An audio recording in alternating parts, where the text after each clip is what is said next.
ನಾನು ಸ್ಲೀವ್ಸ್ ಸ್ವಲ್ಪ ಲೆಂತ್ ಉದ್ದ ಇರೋದು ತೋರಿಸಿದ್ನಲ್ವ, ಅದಕ್ಕೆ ನಾನು 60 ಸೆಂಟಿಮೀಟ್ರ್ ಕಟ್ ಮಾಡ್ಕೊಂಡಿದ್ದೀನಿ ಫ್ರೆಂಡ್ಸ್. ನೋಡಿರಿ, ಆಲ್ರೆಡಿ ಕಟ್ ಮಾಡ್ಕೊಂಡಿದ್ದೀನಿ. ಓಕೆ,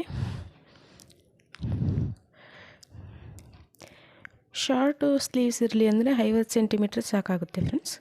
ನೋಡಿ, ನಾನು ಲೈನಿಂಗ್ ಕಟ್ ಮಾಡಿರೋದನ್ನ ಮೊದಲು ಬ್ಯಾಕ್ ಪೀಸನ್ನು ನಾವು ಸ್ಕೆಚ್ ಹಾಕ್ಕೊಳ್ತಾ ಇದ್ದೀನಿ. ನೆಕ್ಸ್ಟು ಎಲ್ಲಿ ಕೂಡ ಸ್ವಲ್ಪ ಕೂಡ ವೇಸ್ಟ್ ಆಗದೆ ಇರೋ ಹಾಗೆ ಕಟ್ ಮಾಡ್ಕೋಬೇಕು ಫ್ರೆಂಡ್ಸ್. ಇದು